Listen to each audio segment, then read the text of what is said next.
मैं प्रारंभ करूं?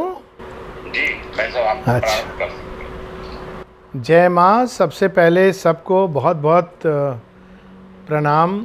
ये एक अद्भुत बात हुई है कि आशीष जी, आदरणीय आशीष जी जम्मू में, जो जिसको मैं माँ भारती का सीट से वहाँ बैठे हैं, और मैं यहाँ पौंडीचेरी, जिसको हम कह सकते हैं माँ भारती के चरणों में बैठे हैं। और हम लोग दिव्य जननी श्री अरविंद के परिप्रेक्ष्य में भारत के विषय में, क्योंकि श्री अरविंद बहुत अथाह, बहुत विशाल हैं। वास्तव में अगर उनके सभी आयामों को, एक एक आयाम इतना अद्भुत है। जस्ट उदाहरण के लिए कुछ एक चीज़ें, जो उनके 5 स्वप्न, जो उनकी फेमस स्पीच है 15 अगस्त 1947 की, उसमें जो आते हैं वो ये हैं कि एक उन्होंने भारत के स्वतंत्रता का, जिसके मूवमेंट में वो खुद भी इन्वॉल्व थे, उसके प्रारंभ में ही थे। श्री अरविंद वो हैं जिन्होंने पूर्ण स्वराज की तिलक के साथ, और भी जो आसपास लोग थे उस समय, उनके साथ उन्होंने पूर्ण स्वराज की बात की थी। पूर्ण स्वराज के साथ साथ उन्होंने स्वदेशी की बात की थी, साथ में उन्होंने नेशनल एजुकेशन की बात की थी। तो श्री अरविंद उन शीर्ष स्वतंत्रता संग्राम के योद्धाओं में से हैं, जिसको उस समय गरम दल कहा जाता था, नेशनलिस्ट पार्टी। और बाद में जिनसे मिलने के लिए कई लोग, जो हमारे बाद में आरएसएस से भी जुड़े और भारत की पॉलिटिक्स से भी जुड़े हुए, सब मिलने आते थे। तो मुख्य बात यहाँ पर यह है कि श्री अरविंद का एक तो भारत के प्रति योगदान स्वतंत्रता संग्राम में जो था, तो उन्होंने जो लेक्चर दिया, एक तरह का भाषण दिया नहीं उन्होंने, और उस भाषण में पहली चीज़ कही कि मेरे 5 स्वप्न हैं, और पहला स्वप्न था भारत की स्वतंत्रता। और वहाँ उन्होंने एक बड़ी अद्भुत बात बोली कि मेरा मन प्रसन्न तो है कि भारत को उन्हीं के जन्मदिन के दिन एक प्रकार से गिफ्ट मिलता है, क्योंकि 15 अगस्त उनका जन्मदिन भी है। उन्होंने कहा मुझे इस बात की हार्दिक प्रसन्नता है कि आज के दिन ईश्वर ने भारत को स्वतंत्रता दी है, लेकिन साथ में उन्होंने ये भी कहा कि हम लोगों की कुछ मूर्खताओं के कारण ये स्वतंत्रता हमें खंडित मिली है। तो श्री अरविंद उन प्रथम लोगों में से हैं जिन्होंने अखंड भारत की बात की। आज भी अगर आप आश्रम के प्लेग्राउंड में जाएंगे तो वहाँ पर प्लेग्राउंड के अंदर भारत का वो अनडिवाइडेड इंडिया का मानचित्र है। केवल अनडिवाइडेड नहीं है, उसमें कुछ ऐसे प्रदेश हैं जो अनडिवाइडेड इंडिया में भी नहीं थे। तो मुख्य रूप से वो अखंड भारत, और अखंड भारत के साथ में नीचे श्रीलंका भी है, और उस तरफ बर्मा का भी। और जब वाजपेयी जी आए थे तो उन्होंने माता जी से इसका आशीर्वाद भी मांगा था कि मैं चाहता हूँ कि अखंड भारत का स्वप्न साकार हो। ये श्री अरविंद का पहला स्वप्न है, और दोनों ने इस बात की एश्योरेंस दी थी कि ये निश्चित ही पूरा होगा। और माँ ने तो यहाँ तक कहा कि ये ऐसे पूरा होगा कि ये युद्ध के द्वारा नहीं होगा। पहले उन्होंने युद्ध की बात की थी, कहा कि ये पाकिस्तान के 5 टुकड़े होंगे और वे अपने आप विलय होने की चेष्टा करेंगे।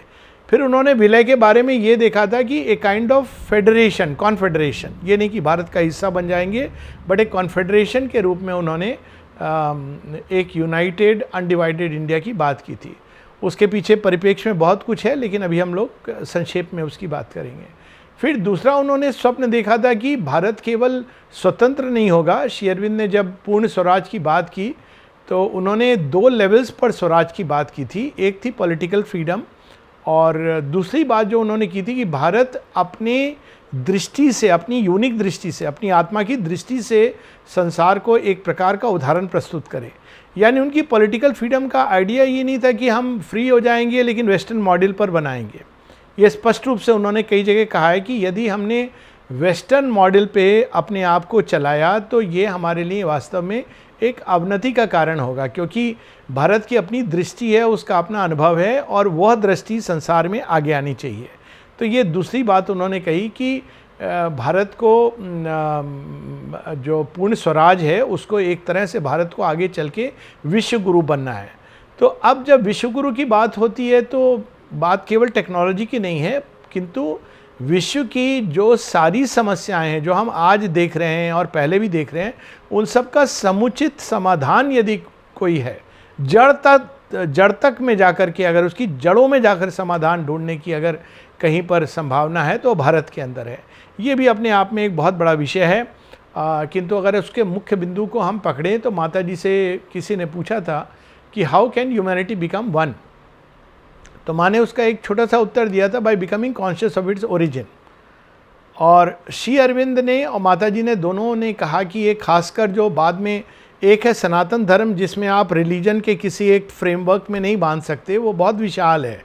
तो उन्होंने ये कहा था कि Sanatan Dharma is India and India is Sanatan Dharma, और सनातन धर्म जैसे जैसे जगेगा उठेगा वैसे वैसे भारत उठेगा। और जब जब सनातन धर्म का ह्रास हुआ है, जिसकी बात उन्होंने बताई उस समय भी, वैसे वैसे भारत का ह्रास हुआ है। तो वो अगेन एक लंबा विषय है, पर मूल रूप से उन्होंने ये कहा कि भारत को अपना आध्यात्मिक दान और भी कई प्रकार के दान हैं संसार को मार्ग दिखाने के, वो भारत के पास वो दृष्टि भी है और भारत की नियति भी है और भारत के पास उसका अनुभव भी है, और भारत को वो दृष्टि और अनुभव और वो ज्ञान सारे संसार को देना है। तो ये इस सेंस में उन्होंने भारत को विश्व गुरु, ये नहीं कि आईटी सेक्टर में हम लोग बहुत अच्छे हैं, वो ठीक है, अच्छी बात है, लेकिन जो संसार की कई समस्याएं हैं, जैसे पावर्टी की समस्याएं हैं, यूनिटी की समस्याएं हैं, युद्ध हो रहे हैं, कई सारी चीज़ें हैं, डेमोक्रेसी के बारे में श्री अरविंद ने इतना कुछ लिखा कि भारत की अपनी डेमोक्रेसी का आइडियल है। तो अभी अगर आप एक आम तौर पर लोगों से पूछेंगे तो वो कहेंगे डेमोक्रेसी एक वेस्टर्न आइडियल है जो हम लोगों ने बड़ा रीसेंट है, लेकिन श्री अरविंद कहते नहीं, उसका बाहरी रूप जो है वो रीसेंट है। लेकिन भारत में जनपद होते थे और एक एक विलेज की अपनी समितियां होती थी और उनके अपने अंदर एक रिलेटिव डिग्री ऑफ फ्रीडम थी। तो और राजा को प्रजा का ध्यान रखना होता था, अगर वो नहीं ध्यान रखता, जो भारत की उच्चतम, और इसका तो हम रामायण में ही उदाहरण देखते हैं, बड़ी सुंदर, मुझे तो पंक्तियाँ प्रिय भी हैं, याद भी आती हैं कि गणिका जामिल ब्याद गीत गजाद खलतारे गना। तो ये जो एक समुचित रूप से सबको लेना और साथ में चलना, लेकिन बिना धर्म पे कॉम्प्रोमाइज़ किए, क्योंकि समुचित रूप से सबको लेके साथ चलना, एक उसके दो सेंस हो सकते हैं। एक वेस्टर्न डेमोक्रेसी जहाँ पे नंबर्स का गेम है, लेकिन नंबर्स के गेम में कई बार हम लोग सत्य को पीछे कर देते हैं, क्योंकि उसका एक उदाहरण हम लोग ले लें कि तारे तो अनेकों हैं आसमान में, लेकिन सूरज एक होता है, लेकिन सूरज के बिना हम जीवन की कल्पना नहीं कर सकते हैं, तारों के बिना एक बार हम जी सकते हैं। तो जब ये बात होती है कि सबको साथ लेके चलना, तो ये नहीं कि मनुष्य केंद्र में है। वेस्टर्न डेमोक्रेसी में human is at the centre, भारतीय डेमोक्रेसी में धर्म इज़ एट द सेंटर। चाहे वो राजा हो या प्रजा हो, धर्म केंद्र में रहेगा, और स्वाभाविक है कि ऐसे लोग रहेंगे जो धर्म के ज्ञाता हैं, जो उसको सही परिप्रेक्ष्य में उस मार्गदर्शन कर सकेंगे। जैसे पहले होता था, एक राजा के साथ साथ ऋषि होते थे। तो ये एक भारत का एक कंसेप्ट रहा है। डेमोक्रेसी को श्री अरविंद बहुत अधिक, वो भी कहते हैं कि ये भविष्य की चीज़ है और ये बहुत अच्छी चीज़ है वर्तमान में, लेकिन इसका जो प्रिंसिपल है वो भिन्न होना चाहिए, यानी भारत की डेमोक्रेसी एक नई दृष्टि होनी चाहिए। तीसरी चीज़ जो उन्होंने कही वो ये थी कि एशिया का उत्थान, कि Asia is rising, parts of Asia are rising and they have to rise.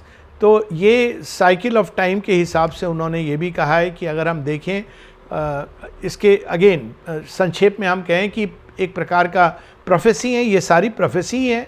हालांकि श्री अरविंद इसको ऐसे कहते हैं कि ये सारे मेरे भविष्यगामी दर्शन है, पर अगर हम इसको बड़े सरल ढंग से देखें तो जब वो ये कहते हैं कि भारत का गिफ्ट देना है या एशिया की राइज है, तो वो बहुत अधिक भविष्य में देख रहे हैं। और एक जगह यहाँ तक लिख देते हैं, वो 1907 या 8 की बात है, वो यहाँ तक लिखते हैं कि भारत का सूर्य तो अभी उगना शुरू हुआ है और ईस्टर्न पूरा जगत, खासकर एशिया, वहाँ का सूर्य उग रहा है। भारत के बारे में वो 1909 में भी और 1930 में भी उस समय ये भविष्यवाणी करते हैं, the son of India's destiny will rise and overflow India and overflow Asia and overflow the world. वहीं दूसरी ओर वो ये कहते हैं कि जो पश्चिमी देश हैं वो अंधकार की ओर जा रहे हैं। ये उस समय की उनकी कही हुई बात है। अगर हम आज इसको देखें तो थोड़ा कुछ समझ आ रहा है कि किस तरह जा रहे हैं, क्यों जा रहे हैं। ये सब उनके बहुत, अब 35 वॉल्यूम्स हैं, मैं बहुत संक्षेप में कह रहा हूँ, इंडिपेंडेंस डे के मैसेज पर ही बेस करके अपनी बात को। तो तीसरी जो बात उन्होंने कही वो थी rise of Asia and the central role of India in this process. अब चौथी चीज़ जो उन्होंने कही है, ह्यूमन यूनिटी की बात कही है। तो ह्यूमन यूनिटी में उन्होंने बहुत सारी चीज़ें देखी हैं, लेकिन मुख्य चीज़ ये है कि जब तक रिलीजन जिस सेंस में वेस्टर्न कंटेक्स्ट में रिलीजन का अर्थ है, तब तक ये यूनिटी बहुत कठिन है। तो मनुष्य को रिलीजन के परे आध्यात्मिक चेतना में उसका उन्नयन होना है। वो हम लोग देख रहे हैं, अगर पूरे संसार में देखें तो एक तरफ रिलीजन है, मैं रिलीजन को, धर्म is not the exact translation. धर्म जो भारत में शब्द है उसके बहुत गूढ़ अर्थ है और हम सब निश्चित रूप से परिचित हैं, तो उसकी व्याख्या में मैं नहीं जा रहा हूँ। किंतु वह जो हमें धारण करता है, जो हमारा कोर है, वो एक बिलीफ सिस्टम नहीं है भारतवर्ष में। धर्म एक वेरीफाइबल ट्रूथ है, यानी एक सत्य है, सत्यमेव जयते नानृतम, सत्यम ऋतम बृहतम, यानी धर्म को सत्य से जोड़ा गया है, बिलीफ से नहीं। और वैसा सत्य जिसको हम लोग अनुभव कर सकते हैं, जान सकते हैं, यानी उसमें योग भी अंतर्निहित है। और उसके आधार पर हमारा जीवन, बाहरी जीवन और आंतरिक जीवन को चलाना धर्म का मूल्य है। रिलीजन में ये सारी चीज़ें कवर नहीं होती हैं। तो रिलीजन के परे जब मनुष्यता जैसे जैसे एक आध्यात्मिक चेतना में उन्नत होगी, वैसे वैसे अपने आप वर्ल्ड यूनिटी आएगी। ये भी हम लोग कुछ हद तक देख पा रहे हैं कि एक और एक रिलीजन की एक बहुत ही कठोर दीवारें, बहुत हार्ड बिलीफ सिस्टम्स वो पकड़े हुए हैं, और दूसरी ओर हम ये भी देख रहे हैं कि इसी के अंदर से एक नई चेतना का उदय हो रहा है और पूरे भारतवर्ष में आध्यात्मिक चेतना का एक संक्रमण हो रहा है। 1960 से हम लोग लगभग ये चीज़ें देख सकते हैं। जब इवन हिप्पी मूवमेंट जब आया, उसके बाद बहुत से लोग आए, भारत में इंटरेस्ट लेना शुरू किया लोगों ने, और धीरे धीरे ये सारे जो बीटल्स थे, अब ठीक है हम लोगों की अपनी ओपिनियन हो सकती है उनके बारे में, किंतु ये भी सच है कि वो उसमें से एक तो भरत आया भी था, और सभी कोई ना कोई रूप में एक इंडियन गुरु उनका उनके थे, जिनसे वो काफ़ी कुछ सीखते थे, इंस्पिरेशन लेते थे। वो एक ब्रेकअवे म्यूज़िक था। अब हम लोग इसमें नहीं जा रहे हैं कि वो म्यूज़िक कैसा है क्या है, किंतु एक भारतवर्ष की तरफ लोगों की दृष्टि मुड़ रही है। ये श्री अरविंद ने उस समय कहा। अगर आज हम देखें तो बहुत सारी चीज़ों, डांस हो, म्यूज़िक हो, इंडियन वे ऑफ लाइफ, यहाँ तक कि एक बस मैं उदाहरण ले रहा हूँ कि रिचर्ड डॉकिंस, जिसके बारे में कई लोग शायद जानते होंगे, एक फिज़िक्स में उनका एक काफ़ी शीर्ष स्थान है। वो अपने आप को कठोर नास्तिक, यहाँ तक कि वो पोप के सामने उन्होंने जाकर ये कह दिया कि I don't believe in your religion. उन्होंने मुल्ला मौलवियों के सामने भी ये कहा है, लेकिन उन्होंने केवल एक जगह वो कहते हैं कि लेकिन इंडिक रिलीजन, सनातन धर्म की बात कहते हैं कि वो सबसे अधिक विज्ञान से मेल खाता है। और यही चीज़ श्री अरविंद अपने पहले उत्तरपड़ा भाषण में भी कहते हैं कि सनातन धर्म ही भविष्य है, क्योंकि ये वो धर्म है जिसके अंदर समन्वय की दृष्टि है। वो विभिन्न मतों को समन्वय कर सकता है और उनको सबको साथ लेके आगे बढ़ सकता है, और किसी भी रिलीजन में ये कैपेसिटी नहीं है। तो माँ ने इसको फोर्स ही किया है कि जो रिलीजन है वो ब्रेक डाउन होंगे। अब रिलीजन से मतलब ये है, तो ये रिलीजन जैसे जैसे ब्रेक डाउन होंगे वैसे वैसे मनुष्य आध्यात्मिक चेतना की ओर बढ़ेगा। ये हम लोग देख रहे हैं अब, it is India's gift to the world. और जैसे जैसे मनुष्य आध्यात्मिक चेतना में उठेगा वैसे वैसे दुनिया एकत्व की ओर जाएगी। माँ का एक बहुत पावरफुल मैसेज है कि the future of the earth depends upon a change of consciousness and the change is bound to come. ये उन्होंने बिल्कुल आश्वासन दिया है, पर साथ ही वो कहती हैं but it is left to man to decide whether the change will whether men will collaborate for the change or the change will be imposed upon them by the power of crushing circumstances। ये late 60s का message है। उसी के समय एक जगह और माँ मैसेज देती हैं जो अब लगता है कि वो बिल्कुल जैसे आजकल बोला हो उन्होंने, वो भी 70 का मैसेज है, 70 या 71 का, जब वो ये मैसेज देती हैं कि बहुत कुछ संसार में हिपोक्रेसी हो रही है। उसका एक पूरा बैकग्राउंड है। 71 में इंडो पाक वार हो रहा था और माँ ने कुछ राष्ट्रों को ये बताया था कि वो इस समय एडवर्स फोर्सेस के साथ हैं। उसमें एक उन्होंने पाकिस्तान की बात की थी, एक उन्होंने अमेरिका की बात की थी। चीन के बारे में उन्होंने ये कहा था कि बिल्कुल चैत्य सत्ता के विहीन चंद्रमा से आई हुई एक प्रकार की प्रजाति है। और उन्होंने ये कहा था कि ये इंटरनेशनल सिचुएशन के बारे में उन्होंने एक मैसेज दिया था, main, countries, continents, the choice is imperative, truth और द एबिस। तो मनुष्य, मानव समूह, राष्ट्र और द्वीप महाद्वीप, इन सब को उन्होंने कहा है चुनाव अनिवार्य है, या तो सत्य या फिर रसातल। तो अब ये धीरे धीरे अब 50 वर्षों बाद ये चीज़ें कुछ कुछ अब दृष्टि में आ रही हैं। Almost this much time has been taken. यही चीज़ अगर कोई 30-40 साल पहले कहता तो बहुत कठिन होता मानना। और अमेरिका के बारे में उन्होंने स्पष्ट रूप से कहा था कि it is siding with the adverse forces, लेकिन कन्वर्शन ऑफ अमेरिका ये आवश्यक है। और ये आवश्यक इसलिए है क्योंकि भारत जैसे आध्यात्मिक चेतना का एक केंद्र बिंदु है, वैसे ही अमेरिका जड़ संसाधनों का केंद्र बिंदु है। अब याद आता है कि स्वामी विवेकानंद ने भी अमेरिका जाके क्या बात कही थी। और भाई इतने सारे गुरु अमेरिका गए और स्वामी विवेकानंद ने एक बड़ी इंटरेस्टिंग बात कही। जब उनके पादरियों ने ये कहा कि हम भी आएंगे भारत और अपनी बात बताएंगे, स्वामी विवेकानंद ने कहा कि भारत को इस ज्ञान की आवश्यकता नहीं है, हमारे पास बहुत ज्ञान है। भारत को जो भौतिक धन है उसकी आवश्यकता है, आंतरिक संपदा हमारे पास काफ़ी है। और उसमें उन्होंने भारत और अमेरिका का एक मिलन बिंदु देखा और साथ में रूस का। तो माने इस बात को बड़े स्पष्ट रूप से कहा था कि अमेरिका, रूस और भारत यदि एक साथ आएंगे, और जिस दिन वो एक साथ आएंगे, तो उस समय हम ये समझ सकते हैं कि एक नए जगत का बिल्कुल प्रॉपर प्रारंभ हो रहा है।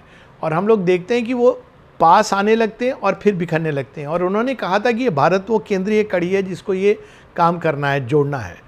तो ह्यूमन यूनिटी, क्योंकि ह्यूमन यूनिटी, जब तक यूनिटी नहीं होगी तब तक बाकी सारे स्वप्न रहेंगे। भारत और पाकिस्तान की यूनिटी मतलब नॉट कि भाई आपस में आपने संधि पत्र या शिमला समझौता कर लिया या लाहौर समिट कर लिया। इसकी उन्होंने यहाँ तक कहा है कि पाकिस्तान का खंड होकर विलय होना, क्योंकि पाकिस्तान का अपने आप में कोई सत्य की भूमि पर अस्तित्व ही नहीं है, वो एक फॉल्सहुड की कृति है।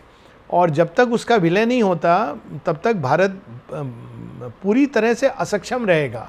उसके बहुत सारी रिसोर्सेज, उसके बहुत सारी धन संपत्ति केवल इस दिशा में चली जाएगी, क्योंकि पाकिस्तान और भारत के बीच में एक प्रॉपर किसी प्रकार का एक संगठन नहीं है।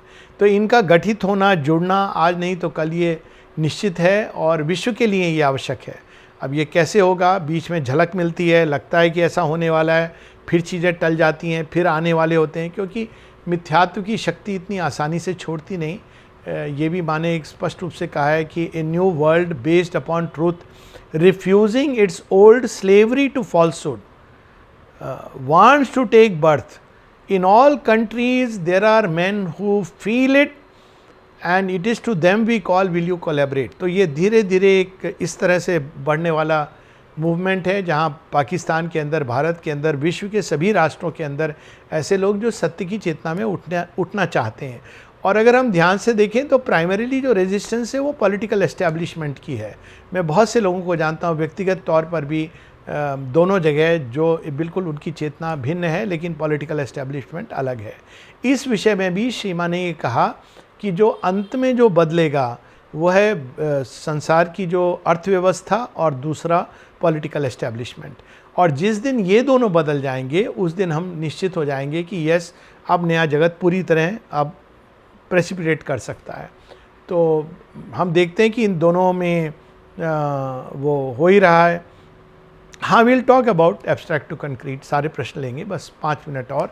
उनका जो अंतिम प्रश्न है और वो प्रश्न ये है कि मानव जाति का एक नया लीप, जिसको उन्होंने अपना 5वां स्वप्न श्री अरविंद ने बताया, और वो स्वप्न था कि मनुष्य की, man is a transitional being, मनुष्य अपने आप में अंत नहीं है, वो चेतना की एक सीढ़ी है, एक कड़ी है और एक आवश्यक कड़ी है। क्योंकि मनुष्य के नीचे जो पशु पक्षी हैं आसन्न मृत्यु के प्रभाव में हैं, उनके अंदर एक सेल्फ इवोल्यूशन की प्रोसेस नहीं है, उनको जैसे प्रकृति के अधीनस्थ हैं। लेकिन मनुष्य के अंदर प्रकृति पर, बाहरी प्रकृति और आंतरिक प्रकृति दोनों पर जय विजय प्राप्त करने की एक मनुष्य के अंदर एक हुड़क भी है, एक चेष्टा भी है, अभिप्सा भी है। और जैसे वो बाहरी प्रकृति पर धीरे धीरे प्रभुत्व प्राप्त करता है, वैसे ही उसको आंतरिक प्रकृति पर भी प्रभुत्व प्राप्त करना है। और ये प्रभुत्व उस दिशा में ले जाएगा जहाँ की वो अंत में एक मनुष्यों के बीच से एक नई स्पेसीज, सुपरामेंटल बीइंग उन्होंने कहा, या हम कहें दिव्य मानव की प्रजाति अपने आप वो प्रकट होगी, ठीक ऐसे जैसे मनुष्य पशु के अंदर से या वानर के अंदर से निकला, वैसे ही मनुष्य के अंदर से एक दिव्य प्रजाति प्रकट होगी, और वो जैसे जैसे बढ़ेगी तो स्पष्ट ही समस्या ही सुलझ जाएगी, क्योंकि तब वो प्रजाति संसार उसके अधीन आ जाएगा धीरे धीरे, जैसे मनुष्य के अधीन अभी संसार है।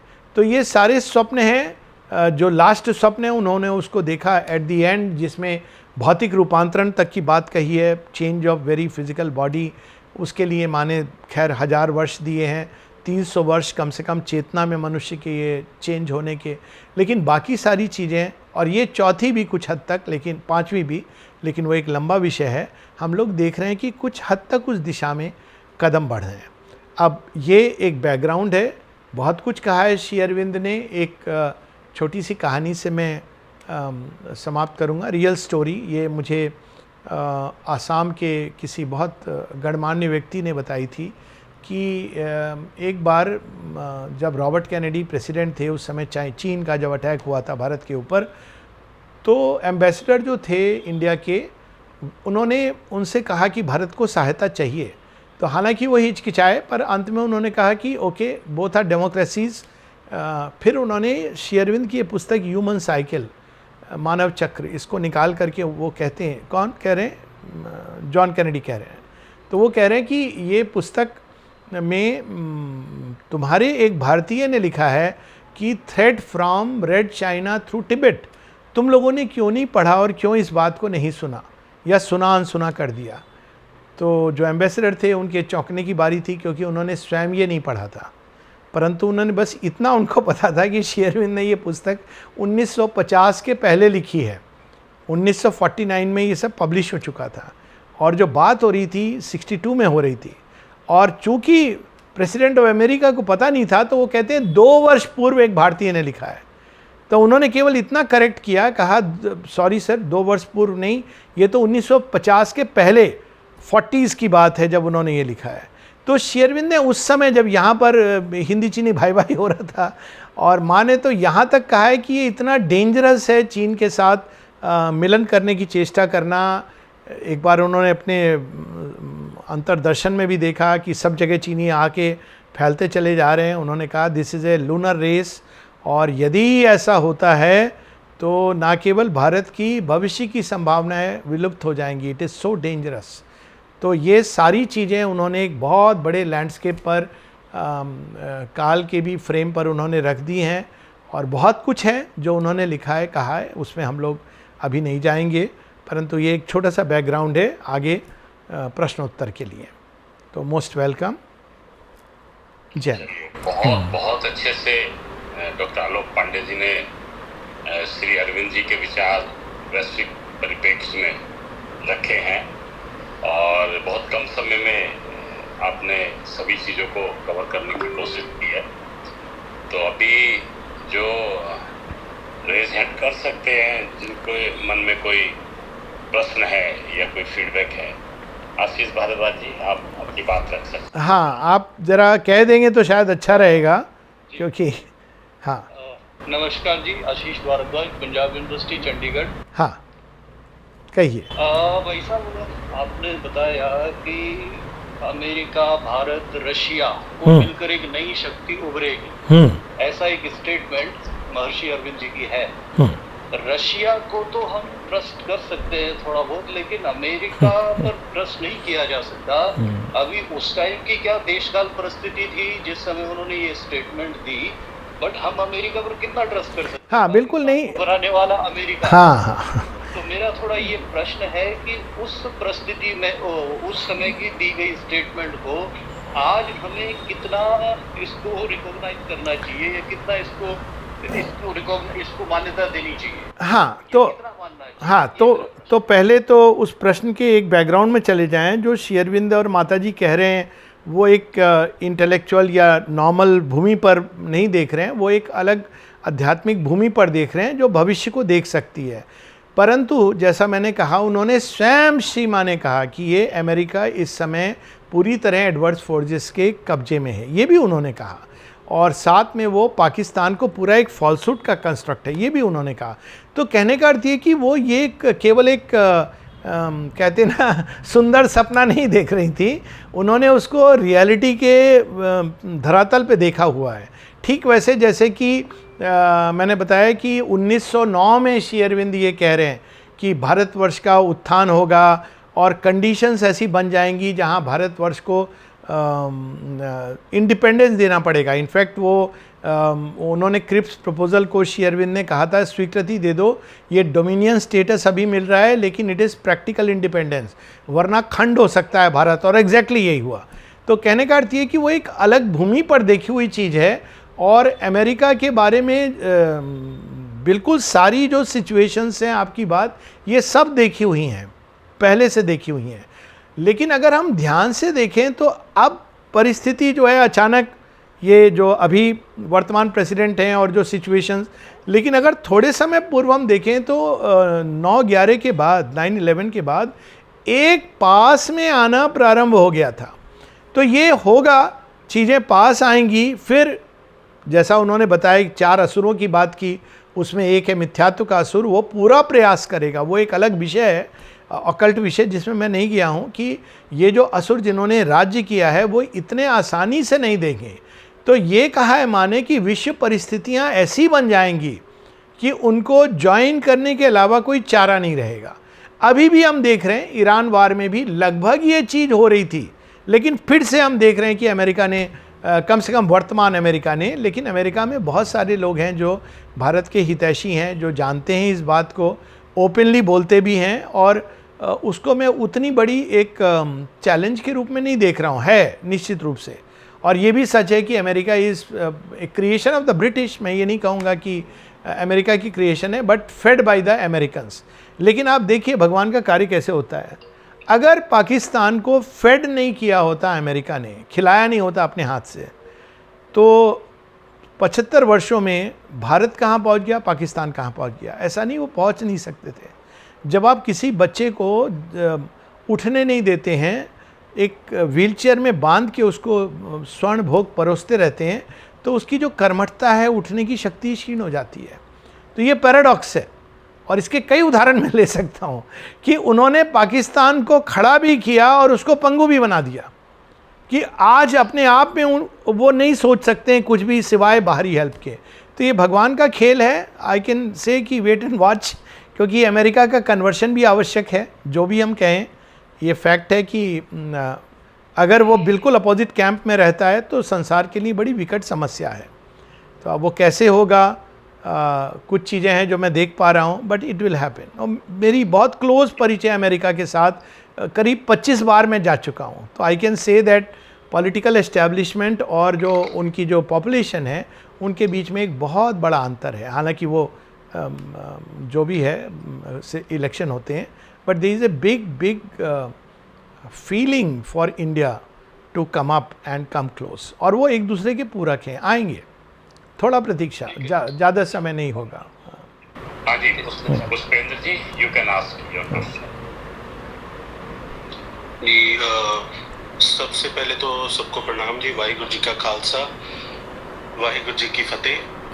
अब मुझे जो आज का लेक्चर जो था, तो उसमें एक चीज़ बहुत कॉमन है कि जो हाईली इंटेलेक्चुअल, जिन्हें हम महापुरुष, प्रभु, परमेश्वर, भगवान, देवी देवता या गुरु बोल देते हैं, उन्होंने एब्स्ट्रैक्ट में जो बातें की हैं, जिनको हम एज अ ह्यूमन बीइंग और एज अ लेमैन, आम व्यक्ति, जिन्हें हम एब्स्ट्रैक्ट बोल देते हैं, उन्होंने उन चीज़ को कॉन्क्रीट देखा है पैरेलल यूनिवर्सल में, जो मुझे अभी समझ आया इसमें। तो एक सॉर्ट ऑफ क्यूरियोसिटी है, मेरा प्रश्न नहीं है, मेरे मन में एक जिज्ञासा कह लो आप है कि जब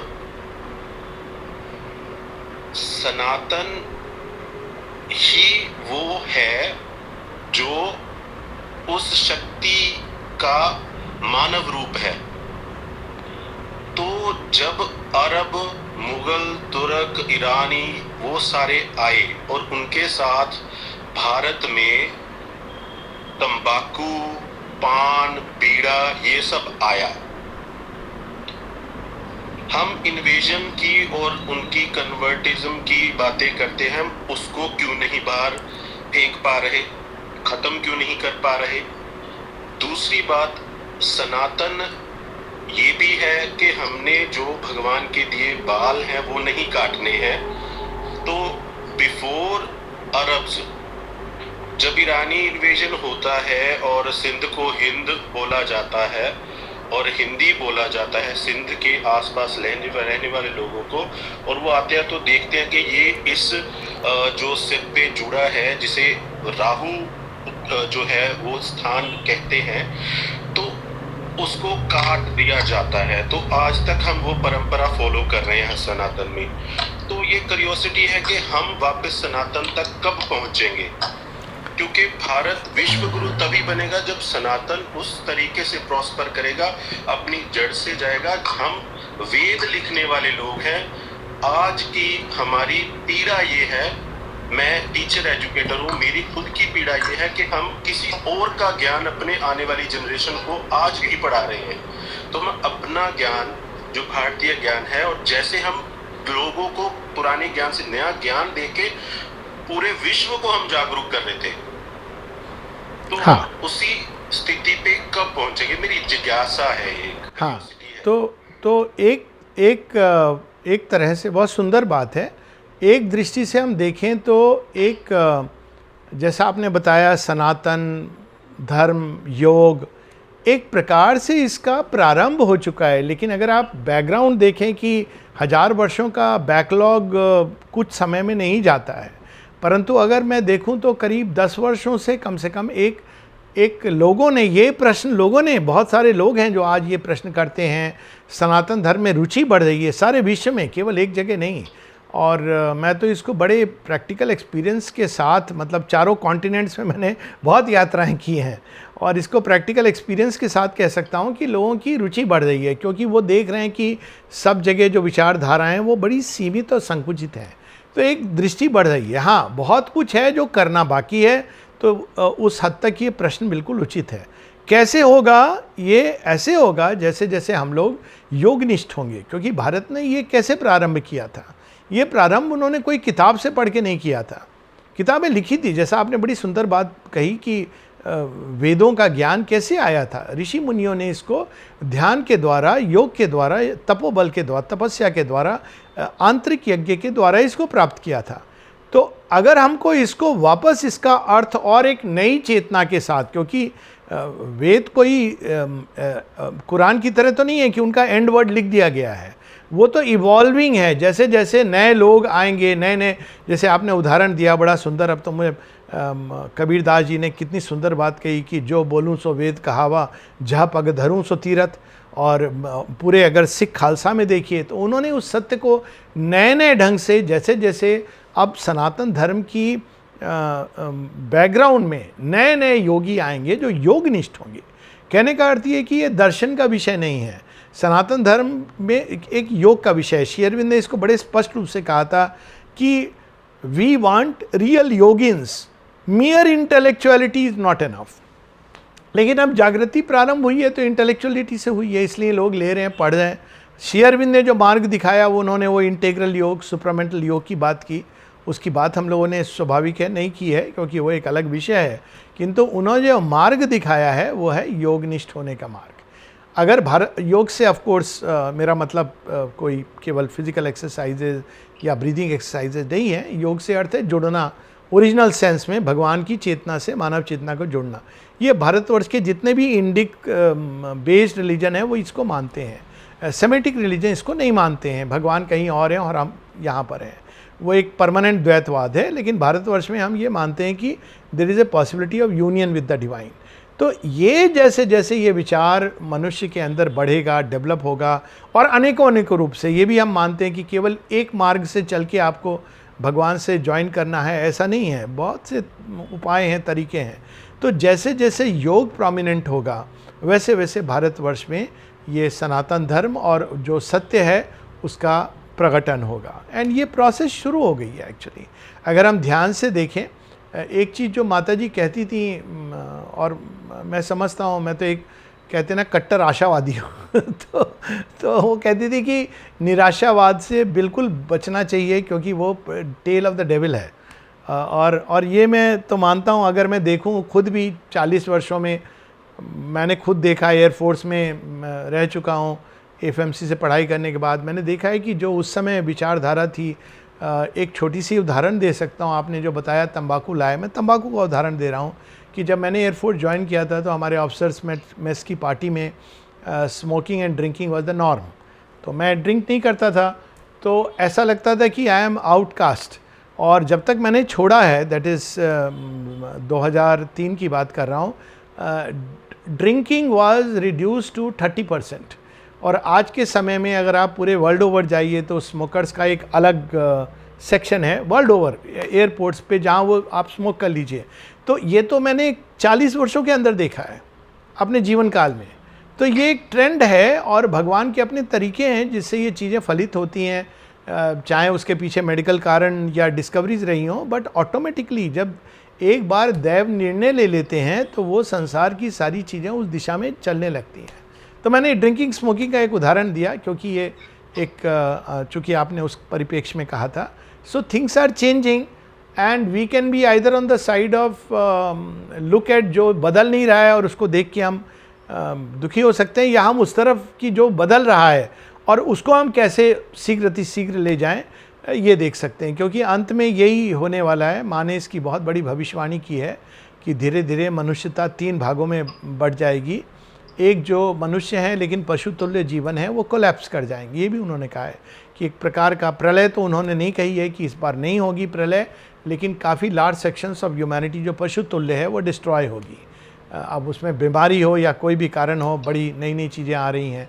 और दूसरा उन्होंने कहा कि एक मनुष्यता है जिसके अंदर, जैसा आपने कहा, जिज्ञासाएं हैं, खोज है, वो अपनी सीमाओं से निकलकर कुछ और खोज रही है।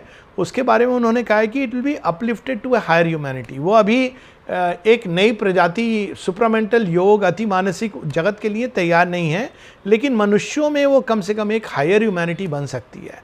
तो वो एक बनेगी। और तीसरा, जो कुछ लोग हैं वो हमेशा कुछ ही रहेंगे, मे बी फ्यू हंड्रेड्स, जो तैयार हैं वो सब कुछ करने को ताकि वो नेक्स्ट लेवल पे लीप ले सकें, तो वो नेक्स्ट लेवल पे लीप होंगे। और ये मैं पूरे संसार में भ्रमण करके मैं तो कह सकता हूँ कि ये चीज़ हो रही है कि हर जगह मनुष्यों के अंदर ऐसे लोग हैं जिनके अंदर एक नई आशा, एक नई अभिप्सा जाग गई है। Going beyond religion. मैं कई मुस्लिम्स को जानता हूँ पाकिस्तान के, लेकिन वो कह नहीं पा रहे हैं, जिन्होंने एक्स मुस्लिम बन गए हैं या सनातन धर्म में हैं, लेकिन वो कहते नहीं हैं, कहीं बाहर आपको पता नहीं चलेगा। I know, I been in contact with them. तो एक मूवमेंट है जो अंदर अंदर हो रहा है, जो पता नहीं चलता है, क्योंकि बाहर का जगत अंत में बदलता है। तो एक चीज़ और है कि जैसे हम लोग भी जीवन में देखते हैं कि पहले बदलाव अंदर आता है, लास्ट में बाहर आता है। पहले हमारे संकल्प में बदलाव आएगा, विचारों में बदलाव आएगा, भावनाओं में बदलाव आएगा, फिर हमारे बाहर की चेतना में और चरित्र में बदलाव आता है। तो वैसा ही कुछ हो रहा है। और बस कहा जाए कि अकाल पुरुष की वाणी पर काल पुरुष की मोहर लग गई है, और काल की गति के साथ ये सब धीरे धीरे प्रकट होगा। हम लोगों को अपना काम करना चाहिए, चाहे हम कहें गिलहरी की तरह समुद्र के अंदर धूल का कण डाल दें, इतना ही हो, लेकिन आई बिलीव कि हम में से हर एक को अपना काम करना चाहिए। मैं एक छोटी सी आपको उदाहरण दे रहा हूँ, ये कितने लेवल्स पे होता है। एक बार मैं ट्रेन में बहुत ट्रैवल किया है, तो बहुत से लोग बैठे थे, तमिलनाडु के बैठे थे, बंगाल के बैठे थे, कलकत्ता से पौंडीचेरी आ रहा था। तो पूछने लगे कहाँ के हो, मैंने कहा कि भारत से। तो उन्होंने फिर पूछा, नहीं that is okay, but where are you from? I said from India. तो फिर उन्होंने कहा no which state? I said is it really relevant? तो वो उनको ये बात बहुत अजीब लग रही थी कि why I am not saying. तो मेरा ये मानना था कि नहीं, मैं भारत का हूँ, ठीक है, क्योंकि प्रोविंशियल स्पिरिट एक घातक विष है। इसको श्री अरविंद ने तब कहा है।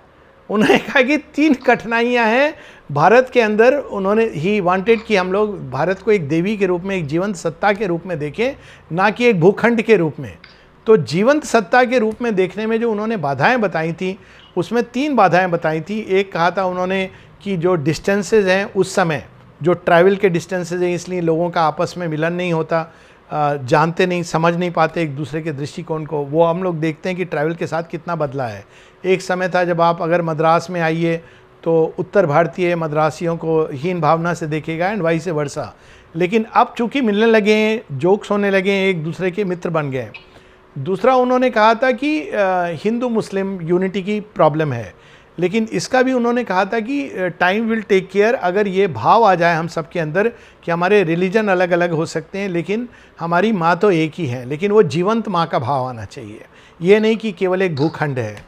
और तीसरा जो उन्होंने कहा था वो था प्रोविंशियल स्पिरिट, तो दैट ऑल्सो इज़ गोइंग, क्योंकि उसमें एक कॉमन लैंग्वेज की आवश्यकता है, जो अब मैं इसके थोड़े पर्टिकुलर एस्पेक्ट पे कर रहा हूँ, क्योंकि बिना कॉमन लैंग्वेज के भाषा अगर हमारी बिल्कुल हम बहुत ज़्यादा डिवीज़न की भाषा पर जोड़ देंगे कि नहीं यहाँ पे, अभी जैसे मुंबई में भी हम देख रहे हैं या तमिलनाडु में ये बहुत मूवमेंट है, तो ये ठीक नहीं है भारतवर्ष के लिए।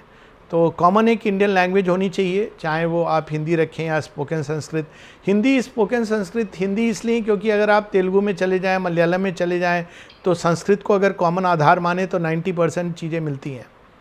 कन्नड़ा में चले जाइए तो we should have something like a common base of language. वो हो रही है, it is transcending boundaries of political euphemism, political स्लोगनियरिंग।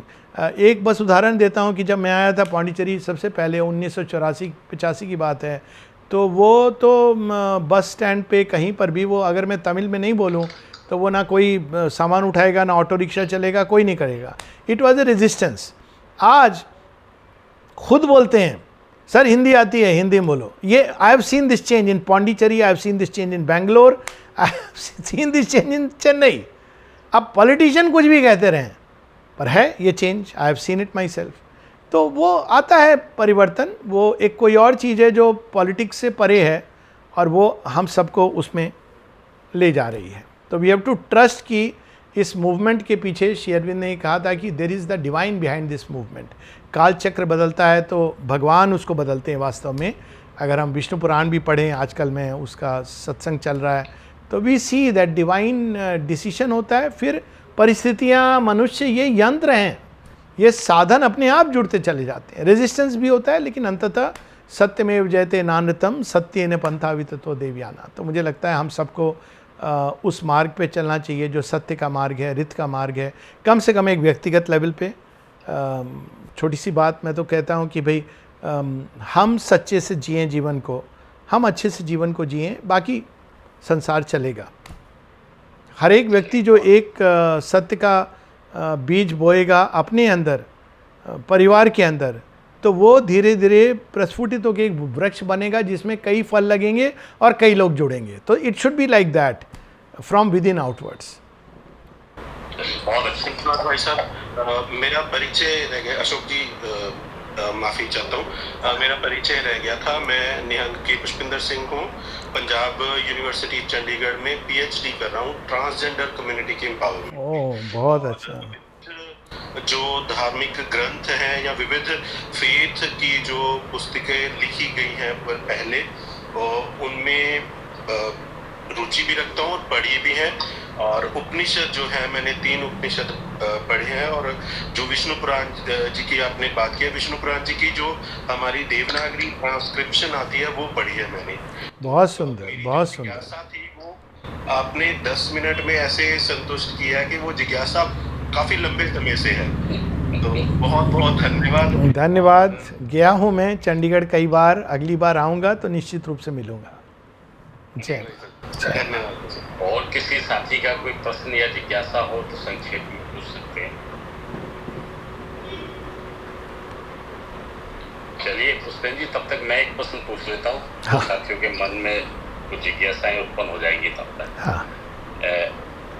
ये श्री अरविंद जी यदि कांग्रेस का नेतृत्व स्वीकार कर लेते तो जो ये पुनर्जागरण आप 10-11 साल में देख रहे हो, ये ऐसा नहीं लगता कि आज से 60-70 साल पहले ही प्रारंभ हो चुका? ये इस पर उनका बहुत फेमस पत्र है। उस समय जो जॉन बैप्टिस्टा थे, जो कांग्रेस के उस समय प्रेसिडेंट थे, वो आए, वो और भी लोग आए थे श्री अरविंद से मिलने, दीनदयाल उपाध्याय जी और भी लोग आए थे जो चाहते थे कि श्री अरविंद वापस पॉलिटिक्स में आएँ। तो उनका एक बहुत लंबा पत्र है, पर उसके बिल्कुल मैं संक्षेप में, उन्होंने कहा मैं बहुत आगे भविष्य को देख रहा हूँ और यदि मैं अगर अभी आऊँगा तो इस समय भारतवर्ष में कोई भी तैयार नहीं है इस बात को सुनने के लिए, और अगर मैं जाऊँगा तो केवल मैं ये भी खो दूँगा जो वो उन्होंने ये देख लिया था कि इस समय भारतवर्ष तैयार नहीं है, और वो आध्यात्मिक शक्ति के द्वारा भारत को तैयार करना चाह रहे थे, और जो उनका फिर मुख्य काम वही हो गया। और उस एक दूसरा कारण जो था जिसकी बात वो अलीपुर जेल में, जब वो जेल में थे तो उस समय श्री कृष्ण से उनके बहुत सारे श्री कृष्ण से उनका जो घनिष्ठ अनन्य संबंध है वो अपने आप में एक विषय है। मेरी एक वार्ता भी है और वहाँ पे श्री राम श्री कृष्णा एंड श्री अरबिंदो, तो वहाँ पे श्री कृष्ण ने स्पष्ट रूप से श्री अरविंद को ये कहा था, क्योंकि उनके मन में यही था कि मैं तो अपने लिए कुछ नहीं करना चाहता था, कि मैं चाहता हूँ कि भारत पहले स्वतंत्र हो फिर मैं स्पिरिचुअल लाइफ में जाऊँ। लेकिन श्री कृष्ण ने कहा वो निश्चित हो गया है, लेकिन कुछ और काम है जो इससे भी अधिक आवश्यक है भविष्य का, और मैं चाहता हूँ कि तुम उसके लिए काम करो। तो उस समय से अलीपुर जेल में उनके बहुत सारे अनुभव हुए, स्वामी विवेकानंद के साथ हुए, श्री रामकृष्ण परमहंस के साथ हुए, उसके बाद उनके उपनिषदिक ऋषियों के साथ हुए, श्री कृष्ण के साथ घनिष्ठ अनन्य संबंध जो लगभग 1926 तक चले। तो उन्होंने ये देख लिया था कि मानव की चेतना अगर मूल रूप से नहीं बदली तो मान लीजिए एक आपने ले भी आए चेंज, तो वो लास्ट नहीं करेगा, क्योंकि मानव चेतना के अंदर अगर लोभ के, मोह के ये सब बीज रहेंगे या फिर वो मायावाद की दिशा में चली जाती है, वो तो श्री अरविंद नहीं कहते हैं। तो अगर ये चेतना नहीं बदली तो हम कुछ भी ला दें बीच में, जिसको कहते हैं ना, हमारी हिंदी में कहावत है कि बंदर के हाथ में अगर आप नारियल दे दोगे तो सिर फोड़ेगा किसी का। तो हो सकता है उनकी उस समय की उपस्थिति से, उस समय की चेतना से कई लोग प्रभावित होते हैं, लेकिन श्री अरविंद चाहते थे टू एंश्योर कि ये काम जब हो तो एकदम पक्का हो, परफेक्शन की बात उन्होंने कही। वो कोई भी चीज़ चांस पे नहीं छोड़ना चाहते थे, या किसी भी प्रकार के ऐसे खेल पर, शक्तियों के खेल पर कि भारत उठे और फिर नीचे चला जाए। तो वो पक्का काम करना चाह रहे थे, इसलिए उन्होंने सुप्रामेंटल इत्यादि की बात की। तो आपकी बात बिल्कुल उचित है और कई लोगों ने ये बात सोची भी है, लेकिन उनका बहुत बड़ा पत्र है और पूरा परिप्रेक्ष्य है उसका। और उन्होंने ये भी बताया कि वो क्यों आ गए, क्योंकि उन्होंने 3 चीज़ें देख ली थी बड़े स्पष्ट रूप से। जिन लाइंस पर चल के भारत स्वतंत्र होगा, उसके लिए जो यंत्र आने हैं ये सब उन्होंने देख लिया था। अगर आप देखें बाद में जो स्लोगन बना भारत की स्वतंत्रता का, जिसमें स्वदेशी, स्वराज, ये सारी चीज़ें वंदे मातरम में 1905-1906 में श्री अरविंद ने लिखी है, और उनका जो समुचित मायने दिया है। हालांकि उसमें एक चीज़ लोगों ने नहीं पिकअप की, वो थी नेशनल एजुकेशन। वो भी अब हम देखते हैं कि धीरे धीरे अब हम लोग उसकी बात कर रहे हैं। तो ये सही बात है, लेकिन अब ये कि कोई लीडर अगर बहुत पहले आ जाए, समय के पहले, तो वो भी भगवान नहीं अलाउ करते हैं। मतलब राम जी तब आते हैं जब रावण का प्रकोप एक सीमा तक पहुंचता है। तो जब श्री अरविंद की शक्ति आवश्यक थी, आध्यात्मिक चेतना की पूर्ण शक्ति, जब द्वितीय विश्व युद्ध हो रहा था, तो अगर वो इसमें आ जाते तो वहाँ विश्व युद्ध होता, उसके बाद ना जाने क्या क्या होता। उसके बाद शायद हिटलर भारत भी आना चाह रहा था, और सुभाष बोस तो चले गए थे मिल करके, इवन टैगोर चले गए थे, even he was appreciating Mussolini. तो जो परिस्थितियाँ थीं उसको एक आध्यात्मिक चेतना ने ही रोका है, नहीं तो कुछ और ही होता। हाँ, भारत में कुछ लोग और अधिक जाग जाते, दैट इज़ ट्रू, लेकिन श्री अरविंद उस कार्य को टोटलिटी में देख रहे थे। बहुत अच्छे आलोक जी। किसी साथी को कोई प्रश्न पूछना है तो पूछ सकते हैं, अन्यथा मुझे लग रहा है बहुत ही सारगर्भित आज का आपका लेक्चर रहा है।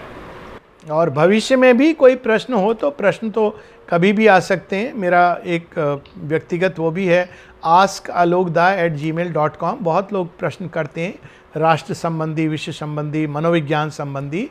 वो ऑफ कोर्स उसका कोई चार्ज नहीं है, क्योंकि ज्ञान का कोई मूल्य नहीं होता। तो please feel free to ask, जो समुचित जहाँ तक संभव होगा। I will be happy to give my answer. Share कर देना, मैं ग्रुप में शेयर कर दूंगा। हाँ, तो बाद में हाँ, वो कोई बात है तो ज़रूर। वो बहुत सिंपल है, मैं बस बता देता हूँ। askalokda askalokda@gmail.com। तो वो रोज़ के रोज़ मैं उत्तर देता हूँ। कई प्रश्न आते हैं and I reply, so most welcome. ठीक है। आशीष जी, आपको कुछ जोड़ना है? नहीं भाई साहब ने गागर में सागर भर दिया। बहुत बढ़िया। रुपेश जी मेरी बात भाई आशीष जी ने बोल दिया। रुपेश जी भाई साहब, ठीक है। रुपेश जी भाई साहब, नहीं, असित जी कुछ कहने लगे थे पहले। असित जी आशीष जी आप अपनी बात मुझे बोलिए। लगता है कि जब मेरे को बुलाया गया तो आशीष जी शायद सोचे कि उनको बुला रहे, तो आशीष जी ने जो शब्द कहा मुझे लगता है कि आलोकदा बोलने के बाद शायद वही है। बस हो सकता है कि क्योंकि हम आलोकदा को रोज़ सुनते रहते हैं, जिज्ञासा भी भेजते हैं, उनका उत्तर भी मिलता है।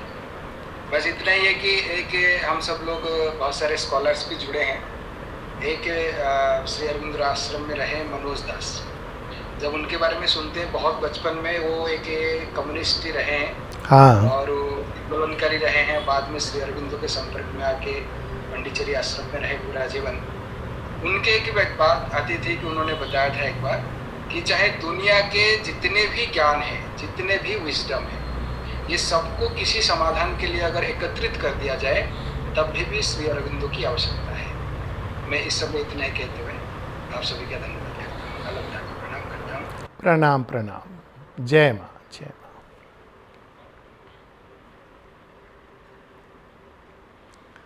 ठीक है, हम लोग यहीं पर वंदे मातरम। जय माँ। भाई साहब, रुपेश जी कुछ कहना चाह रहे हैं?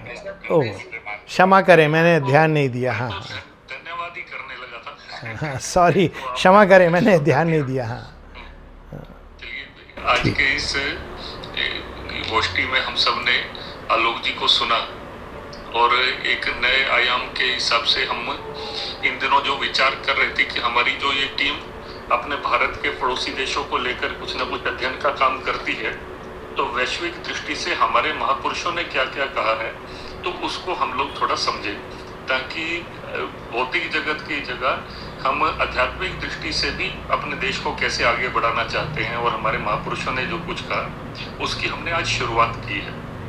कुछ दिनों बाद हम ऐसे ही किसी एक वक्ता को बुला के स्वामी विवेकानंद का जो वसुदेव कुटुंबकम का विचार है उसके ऊपर भी इसी प्रकार से चर्चा करने वाले हैं। तो इसमें से हमारे कार्यकर्ताओं की भी एक ट्रेनिंग और समझ बढ़े, क्योंकि जिन लोगों ने आज विश्व के बारे में सोचना है या भारत के पड़ोसी देशों के बारे में, जब तक आध्यात्मिक दृष्टि से हमारे महापुरुषों के विचार हमारे समझ में नहीं आएंगे, वरना फिर हम केवल भौतिक और युद्ध और ट्रेड और कॉमर्स इसी से ही रिलेशंस केवल डेवलप करते रहेंगे।